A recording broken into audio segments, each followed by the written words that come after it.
শ্রী চৈতন্য মহাপ্রভুর ঐতিহাসিক তীর্থভূমিতে আজকে আমরা এখানে নবমীতে অনেক আনন্দের একটি দিন। আজকে আপনাদের আনন্দের দিনে আপনাদের আনন্দের ভাগ নিতে এসেছি, আপনাদের সাথে দেখা করতে এসেছি। আপনারা অনেকে আমার পিতা ডক্টর সৈয়দ মখদুম হোসেন লেচুমিয়াকে দেখেছেন, যারা দেখেনি ওরা আমার আব্বার কথা শুনেছেন। আমার আব্বা সবাইকে সমানভাবে ভালোবাসতেন, সবার প্রতি ওনার স্নেহ মমতা একরকম ছিল এবং উনি ওনার প্রাণপ্রিয় এলাকাবাসীর জন্য অনেক কিছু করেছেন ওনার সামর্থ্য অনুযায়ী। আপনারা অনেকে জানেন উনি যেরকম স্কুল কলেজ রাস্তাঘাট মসজিদ মাদ্রাসায় দান করেছেন, ঠিক সেইভাবে উনি বিভিন্ন মন্দিরে ওনার অনুদান আছে এবং আমাদেরকে ওভাবে বড় করা হয়েছে। আমার আব্বার মুখে আমি দুর্গাপূজার যে ঐতিহাসিক পটভূমি সম্পর্কে জেনেছি, কিভাবে মহিষাসুরকে বধ করার জন্য মা দুর্গাকে শক্তিশালী করা হয়, বিভিন্ন দেবতার শক্তি তার মধ্যে আনা হয় যাতে বধ করা যায় এবং 10 দিন যুদ্ধের পর সেই বধ সম্ভব হয়, অমঙ্গল দূর হয়।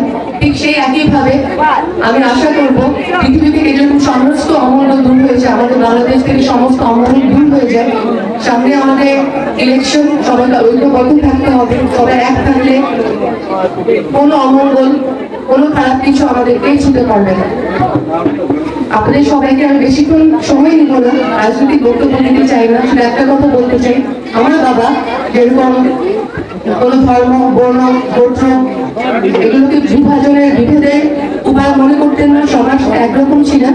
ইনশাআল্লাহ আমি আপনাদের এমপি হয়ে আসলে, আপনাদের প্রতিনিধি হয়ে আসলে ছয় আসন থেকে আমি বিশেষ নজর রাখবো যাতে কোনো মানুষ সে যেই ধর্মের হোক, বর্ণ গোত্রের হোক, যে শ্রেণী পেশার হোক, কারো যাতে অধিকার হরণ না হয় এবং সবাই একভাবে সমান মর্যাদায়, সমান অধিকারে, সমান নিরাপত্তায়, শান্তিতে গোলাপগঞ্জ এবং ডিয়াগঞ্জে বাস করতে পারে।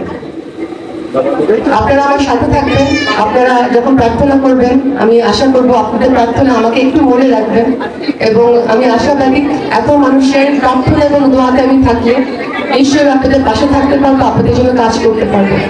আজকে আমরা অনেকগুলো মন্দিরে যাচ্ছি, গত 3 দিন ধরে যাচ্ছি, খুব ভালো লাগছে সবার সাথে দেখা করে।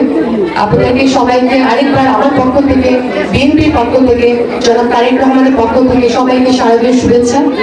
আপনারা যাদের পরিবার আজকে এখানে সবাই আসতে পারেননি, আপনারা দয়া করে আমার বার্তাটি আপনাদের পরিবারের সবাইকে পৌঁছে দেবেন যে আমি শারদীয় শুভেচ্ছা এবং আদাব দিয়েছি এবং সবাই যাতে প্রার্থনাতে আমাকে মনে রাখে। সবাইকে অনেক ভালোবাসা এবং আদাব।